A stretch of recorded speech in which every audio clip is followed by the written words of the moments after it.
So No Mercy. That's totally why we're doing this. No Mercy. Obviously. Yeah, that was a good pay per view actually. I It enjoyed it. was, yeah. I'd say it's one of the better pay per views WWE put on. I would say it's a top 5 of this year. Yeah, I probably agree with that. And I reckon we have like one a contender for match of the year. I reckon, I guess, with the Shield and the Bar. Yes, It was a yes. really good match actually. Like We will get onto that. Let's maintain some sort of structure. Stability and structure. As if Yeah. we have that. So we'll start with the Miz, facing Jason Jordan for the Intercontinental Championship. What's your thoughts on So, that, Sandeep? if it hasn't become apparent already, we did not watch the pre-show. Thus, we did not watch Apollo Crews versus Elias Sampson. That's a shame. It was probably like a 6-star match, I reckon. Oh, you already know Mm. that pop up at Enziguri from Apollo.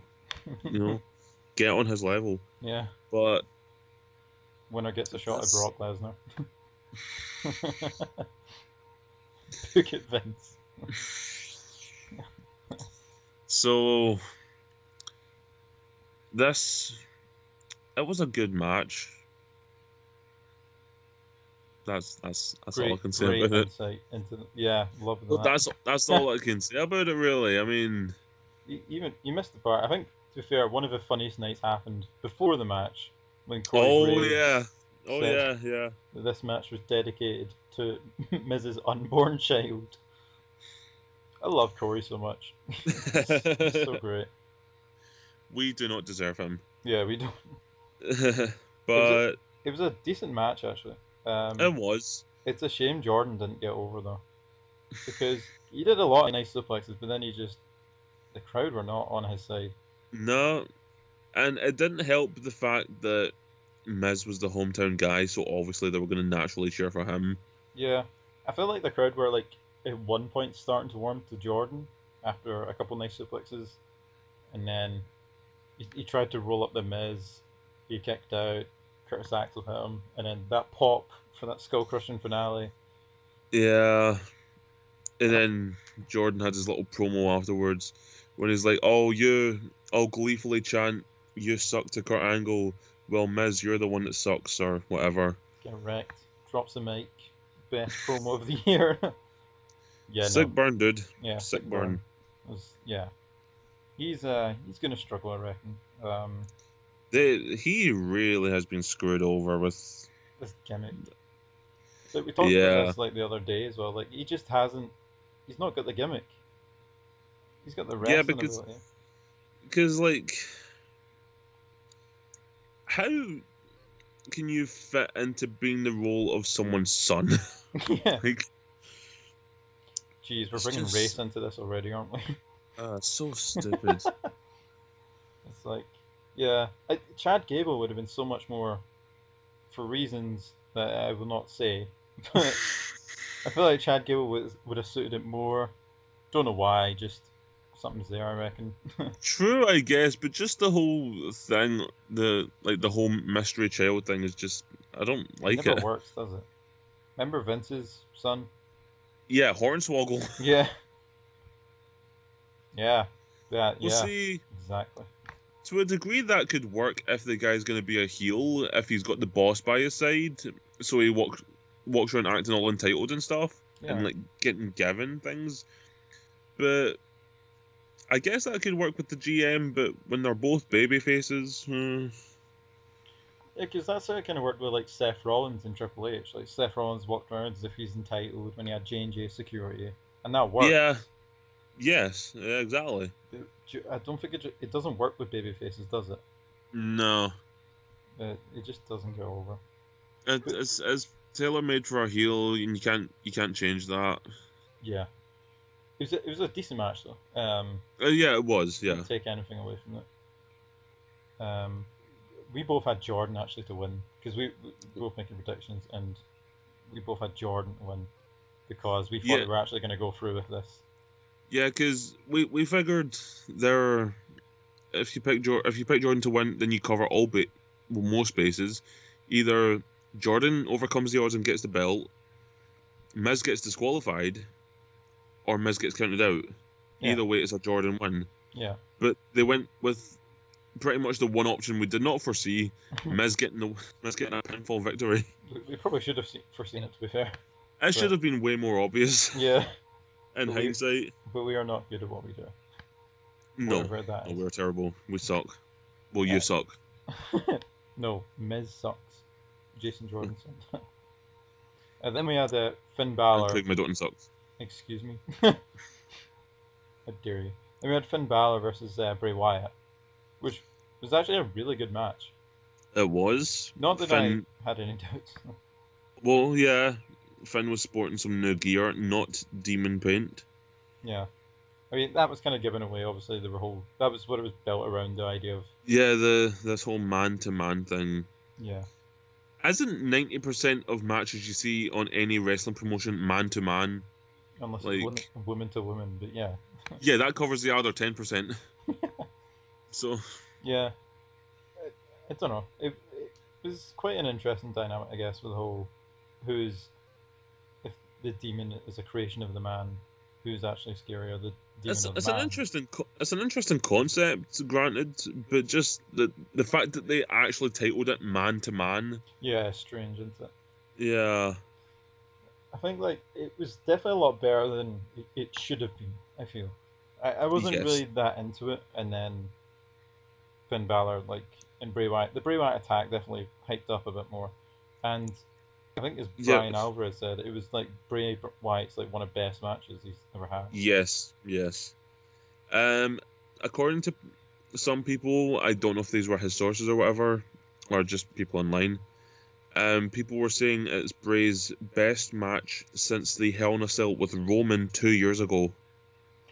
Yeah, I'd probably agree with that actually, because I do remember that match. It was really good. But okay, maybe, and I don't know if this would count or not. Or maybe this was just me personally. I really liked the Elimination Chamber match this year when he won the title. Oh yeah! Oh my god, he was a world champion. Jeez. I completely forgot about that. What the hell? He pinned AJ Styles and John Cena clean to win the world title. My god. Back in, I think February. Yeah, February sounds good. Yeah. That was a really good match actually as well. It was. He does perform well all the time, I'd say. It's just his gimmick can't be taken very seriously when you think of that House of Horrors match. That definitely stuck him a few feet under. And see, the thing is, it's if you notice with him, it tends to be very formulaic, where he'll randomly attack someone, then he'll get to start off the feud. He'll then maybe lose the first, win the second, lose the third, or just lose 2 straight. Yeah. Then he goes away. Then he comes back and attacks someone randomly, and rinse and repeat. He's the best. So comes around and assaults people. Then we had, of course, the Shield versus the Bar match at night. Love this match. By far, it was great. There was a lot to talk about in this match. I mean, Cesaro lost a couple teeth. Seems to happen a lot with tag teams. He lost, I think, 3 to 4 of his upper front teeth off the ring post. My god. And I actually have an update on him, to a degree. After the match last night, I'm not sure if it was in his lip or in his gum. He had to get 3 stitches. Oh, ouch. Yeah. That is not fun. Mm. Some nice spots in the match. There was the flapjack into the uppercut. Yeah, for me personally, spot of the match was when the Bar went for their tag finisher, but Seth tried to intercept it, but Cesaro caught him on the Hurricane Rana. So Sheamus just hit white noise on Dean. Then Cesaro hit an avalanche Ricola bomb. Yeah. From onto Dean. I really like that. Yeah, I totally agree. That was definitely spot of the night. That was great. Seth Rollins with some great selling as well, just in general, I'd say. It was just a really good match. It was. It's really fun, and I don't think I'll ever get tired of watching these tag team matches. between like the Bar and Cesaro and Sheamus, and like even like on SmackDown with the New Day and the Usos. I was gonna say, yeah, this is Raw's perfect answer to the New Day Uso thing on SmackDown. Yeah, Where you've got these two teams who could work together forever, and it's always going to be great. Yeah, they've really improved the tag team division recently. Yeah. It's really good, actually, I'd say. But the thing is, as much as we would love to see these two teams work together forever, they can't. This is probably it. Yeah. So. Yeah, there'll probably be new challengers now, I guess, for the Shield. I guess that's what we'd call them. I guess. Shield well, I don't think they've got any other names, so yeah, may as well. Yeah. Then had the Fatal Five-Way between Alexa Bliss, Bayley, Sasha Banks, Emma, and Nia Jax. This was pretty good. This was pretty good, actually. Way better than I thought. Yeah. Again, another match where we thought this would be average, and it was actually really good. Yeah. Nia tore the house down, I'd say. Then Nia got killed. Yep, she got murdered twice. She was powerbombed off the apron, and then she rammed her shoulder right into the ring post. Yeah. So Nia's dead. It's nice knowing her. She did a nice double Simone drop as well. That was worth seeing, I reckon. Oh, yeah. What was that? Sasha and Alexa? Yeah. I.e. the two smallest ones in the match. Yeah. Well, listen. I'm just saying. You gotta get our spots in. I'd say. I'm just saying. I'd say it was a really well paced match as well. It wasn't too long. It wasn't too short. Yeah, that was good. They got quite a few things right. And like as we expected, not there's anything wrong with this. Nia was going to dominate. Then they were all going to gang up on her and take her out, and then fight amongst themselves. She made a comeback. She wiped herself out, and then they went into the finish from there.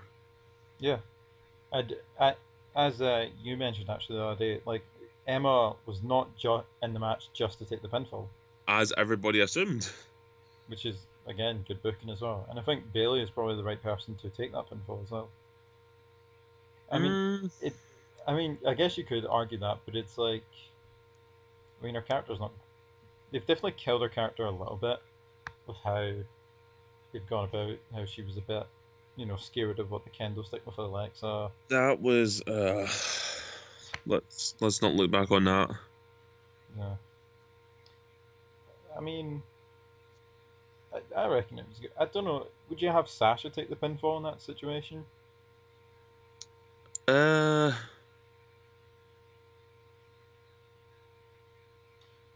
don't know. I feel like Emma, it's taking a pinfall. It just kind of looks predictable. You can't have Nia take the pinfall because she's the monster and you're protecting her. Well, I mean, it's really Sasha. why not have Sasha take the fall? Because she's been feuding with Alexa for the past 2 months or so. Yeah. So if she takes the pin in this match, that kind of closes that out, and then she like takes a step back for a few months. I think like it comes back to the idea that with Sasha not being pinned, it still gives her a right, if you like, to challenge for the women's belt because she wasn't pinned, and the thing is, you'd be like, oh, there's other women around, but there really isn't. It's a very small division in both brands. That much is true. Yeah, it's one all right. One idea I've always had was why not just considering how limited things are, why not have the women on one roster and the cruiserweights on the other roster? Yeah, like they used to do. Yeah. I think that'd make more sense as well. Instead of having the cruiserweights in their like own separate division. Yeah, but that would make sense. But we'll get to the cruiserweights in a minute. Yeah, insane that the insane that the division is small. We do have Asuka. I was gonna say a vignette We have that. We had for have her. that to look forward to in 4 weeks. TLC October 22nd is when she's Yeah. appearing. We don't know if it's in a match or if she's just out, maybe saying a promo, but I reckon it'll be in a match, because considering how long she's set to be out for with her broken collarbone, she should be fine by then. oh yeah, I totally forgot about the injury. Yeah, I totally forgot that was the reason she was getting called Nah, up. she's just chilling in Orlando, having a couple of drinks. She's worked hard this past 2 years.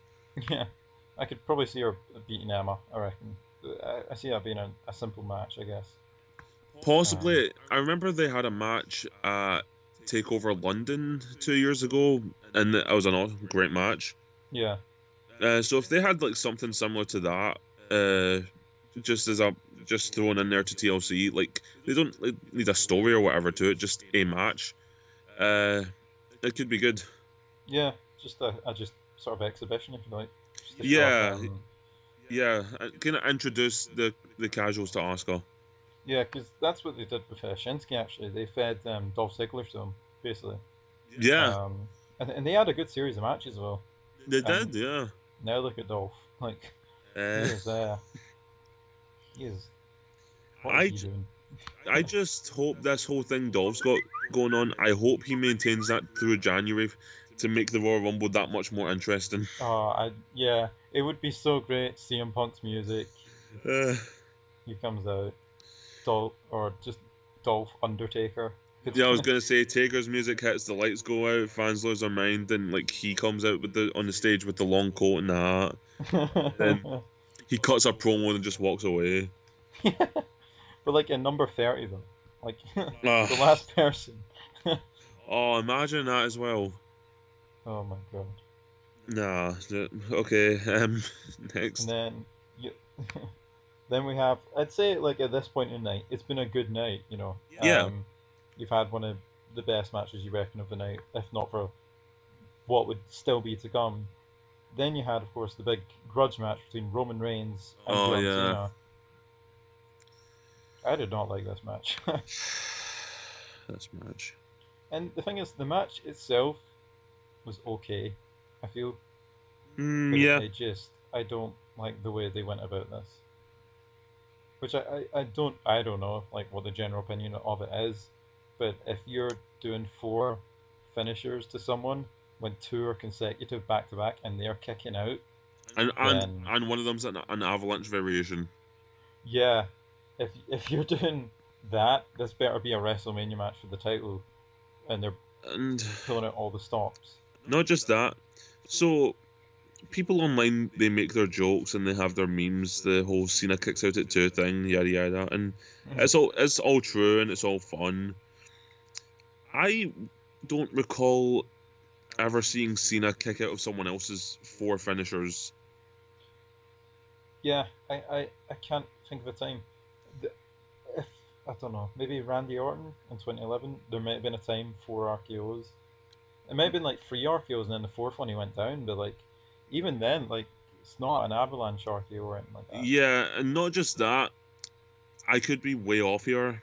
I could be misremembering, but there's a chance that if that did happen, it was during the 60-minute match, the Iron Man. Yeah. Bragging rights. Sounds about right. I remember like we were watching it last night, and obviously we saw John getting Roman up for the Avalanche AA. Yeah. And we were like, oh, Roman, I don't know if he'll kick out of this. And we're like, maybe he shouldn't. But then, of course, we fall back to John Cena, AJ Styles, when AJ Styles kicked out of the Super AA. Yeah, and if you think back further, at Money in the Bank 2 years ago, was it Money in the Bank? I can't remember if it was Money in the Bank or if it was the show after Money in the Bank before SummerSlam. I think Battleground of 2015. Against AJ. Kevin Owens kicked out of the Avalanche AA. Oh, so he did. But then he got tapped out afterwards. But like kicking out of the Super AA, it's not a completely unreasonable thing, especially for the guy. I think even like kicking out of 3 finishers, I think for Roman that seems, I would say reasonable, but it's the norm now. I feel it's within the realms of possibility. Yeah, without going overboard. to kick out of two, especially because of course we both love the way that John Cena does that fourth AA. Yes, With, the way he hits one and then he keeps hold of the guy's arm and then rolls through into it. yeah, That's a nice setup. that's two finishers in the space of 10 seconds, and it's a pin as well, and he kicks out at two. This is just a quick little sidetrack. Before you go off on your little rant. Um, but this new AA that Cena has, really hope that's in 2K18 with the Oh, roll I think it is. I'm pretty sure it is. with the rolling setup. Hmm. But yeah, I hate Roman. I hate him so much. He's so goddamn arrogant. It's it's hard to get behind him, and I want to because the thing is he's good at what he does in the sense of like the moves. His Superman punch, it's good, and his spear it connects well. It's not like a bad spear or anything. yeah. His throat thrusts are good. His Simone drop, it's all fine in that. But it's just he doesn't have that many moves, and he's just so arrogant. It's so annoying. It's not just that. You wouldn't know this, and I forgot to bring this up last night, but this is as good a time as any. Yeah. So yesterday, at least I think it was yesterday, maybe it was 2 days ago, I don't know. But on Twitter, Roman said something to the effect of his career isn't based off of corny catchphrases and stuff like that. What exactly has been the past 2 years?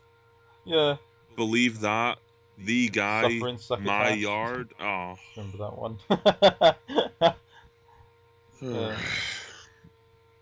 But Oh my like God. that's all he's been the past Yeah. like 2 The 3 Roman years. Empire. It's the reason why he's called Roman Reigns. You wouldn't call him Leaki, would you? Leaki Empire. Come on now. You go into shit mode, you call him Joanna Y. Do you want to...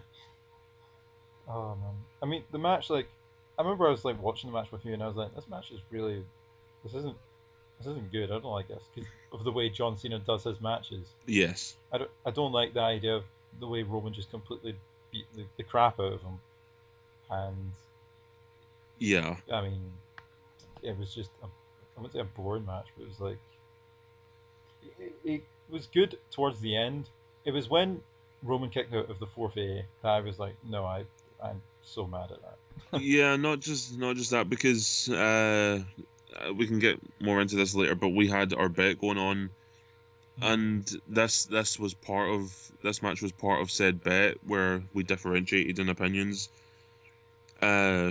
And I thought John was going to win, and you thought Roman was going to win. Yeah, and I mentioned this multiple times during the match, where as much as I don't want to say wanted Roman to win, I would never say that, but I guess needed him to win for the obvious reasons.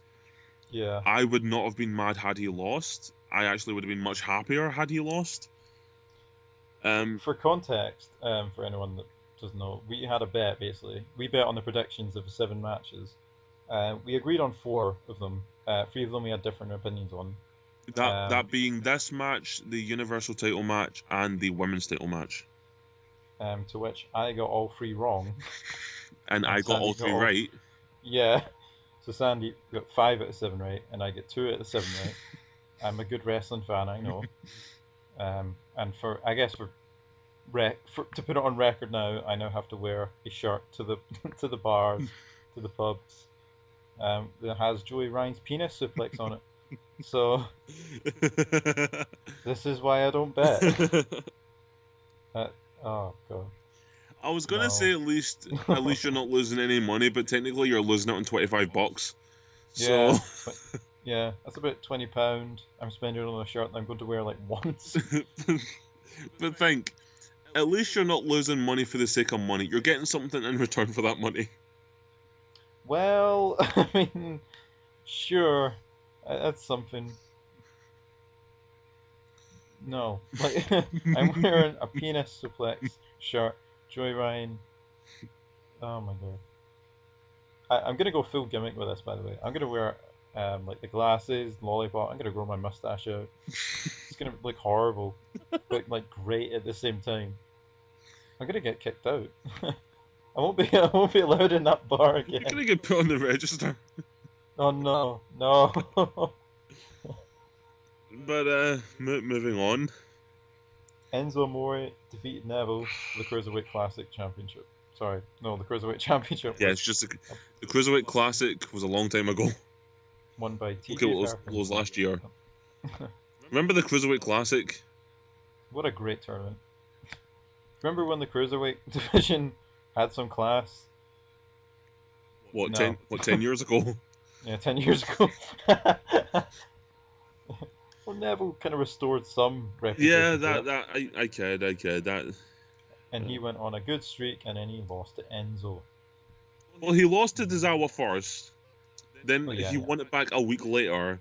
Then he lost it a month later to Enzo a freaking Mori. There's been what? Jack Gallagher, T.J. Perkins, Rich Swann, Austin Aries. Austin Aries. He's beat all of them, but no Enzo Amore with a low blow. And a very good jackknife cover, to be fair. But I don't think that changes the fact it was a low blow. He did hit a very nice DDT from the top rope. See, if that was the finish, I wouldn't have been happy, but I wouldn't have been as mad. Yeah, it was definitely a strange finish. I don't know why the ref stopped the count as well. That's because he was counting to 6, and then Enzo raised the Cruiserweight Championship. I believe, and this is so stupid, but wrestling's stupid. Well, as we all know it can be. Yeah. I believe it was the whole deal where he was counting Enzo grabs the belt, Enzo raises the belt, which irritates Neville, obviously, because it's his belt. So the ref then stops the count because he has to stop Neville from leaving the ring. He's like, no, you stay here, I'll count him.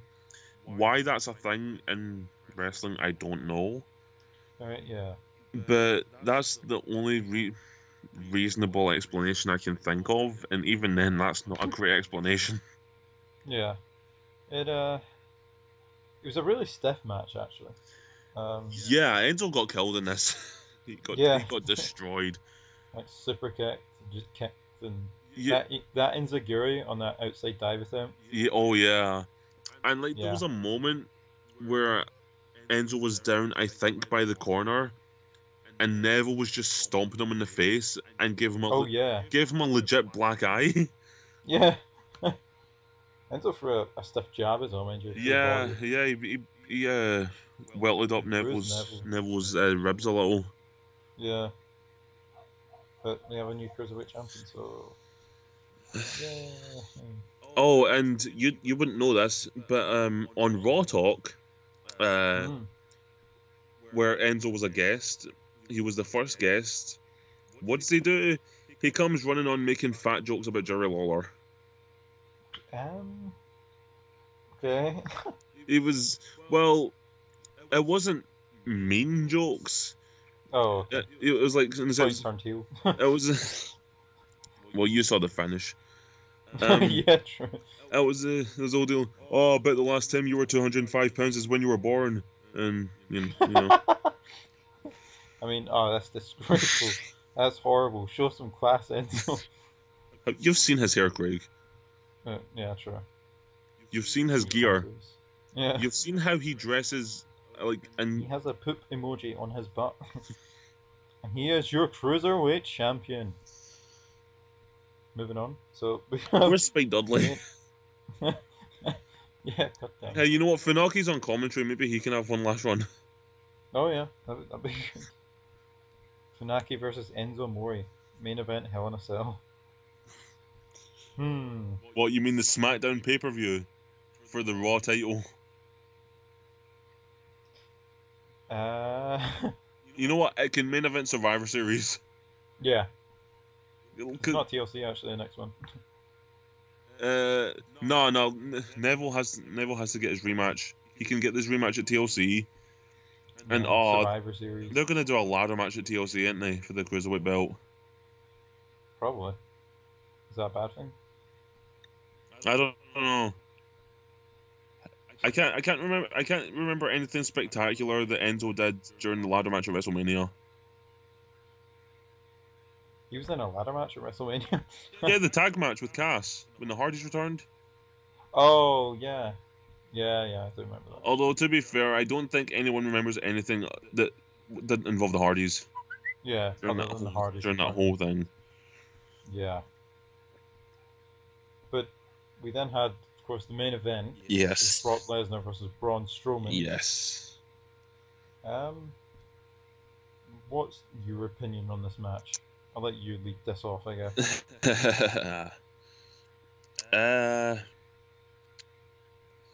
So a lot of people were disappointed with this in the sense of you have all these matches with on not in general, like specifically on this card. Well, in general as well, I guess, but like specifically on this card, where you have all these guys kicking out of these big moves, like as we spoke about with Cena, Roman, and even in the tag match with the Ricola bomb, Avalanche Ricola bomb, and then Lesnar won with a singular F5, so people seemed a little peeved at that.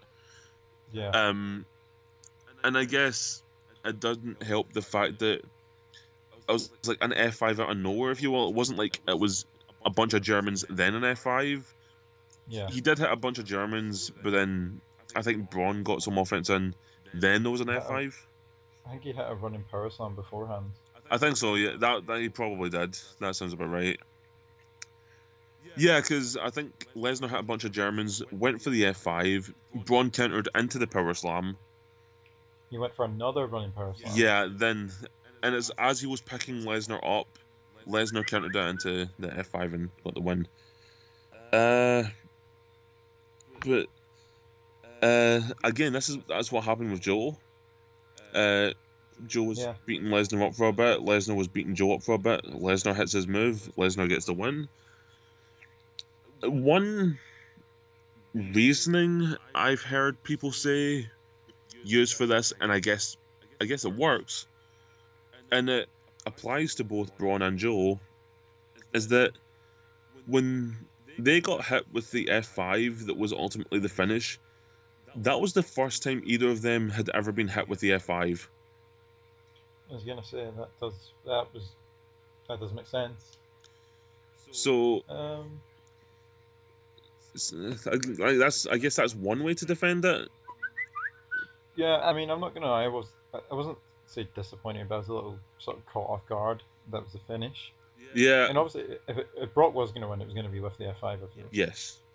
I think one was a bit strange, especially after how many finishers we'd seen in Roman John. Well, yeah, but if you put it this way, so I can't believe I'm going to say this.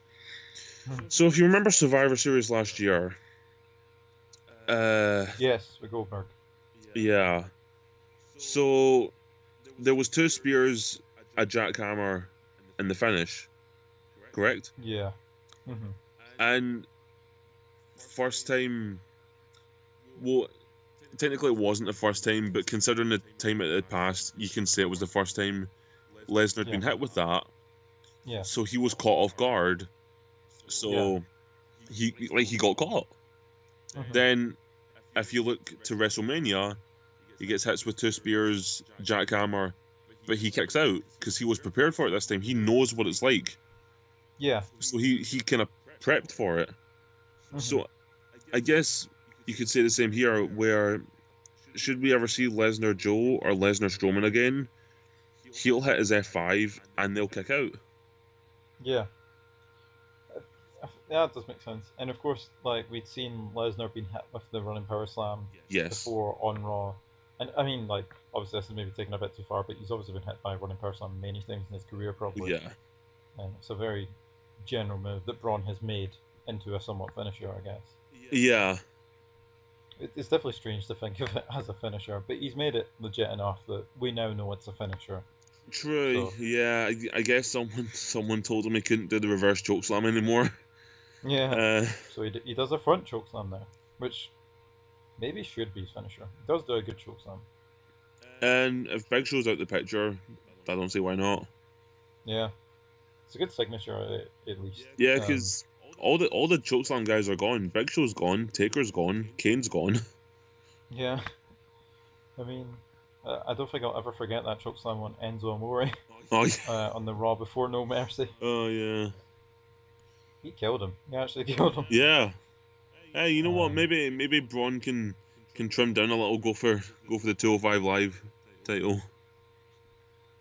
he's like double the size he needs to be for 205. But he weighs 385 pounds. I'm pretty sure. Well, maybe he can lose 180 pounds. Um, you do realize losing 180 pounds is literally my body mass, and some. Yeah. Maybe he can lose you in weight. Lose me in weight. You can't just lose me. I stick to everything I see. Ah. Um, And how but it, regretful we are for it. I think generally the match was decent. There was a strange part that I will bring up. Um, Obviously we saw how much Braun dominated at the start, Yes. and we start to question maybe Braun will actually do it, and maybe the F5 won't be enough for Brock, or Yeah. maybe he can't get him up because I think he tried to get him up and Yeah. he struggled. Yeah. So we thought, well, maybe it's a Kimura that is going to be the win. Yeah. Oh yeah. Yeah. and he held on a Kimura, to which Braun grabbed the ropes at one point, then let go, which I guess is fine. But then he walked over to the corner, which should have been a break, but it wasn't. And he went down to the mat, and then he was inches away from the ropes, but wouldn't grab it. And it wasn't until like 30 seconds later that he eventually grabbed the ropes and broke the Kimura. Yeah. Why? Uh, Explain that to me, Seth. Uh, because wrestling. because wrestling. And on that bombshell, I think that should be the end. Yeah. Uh, Thanks for watching, I guess. Ciao. Ciao. Tranquilo.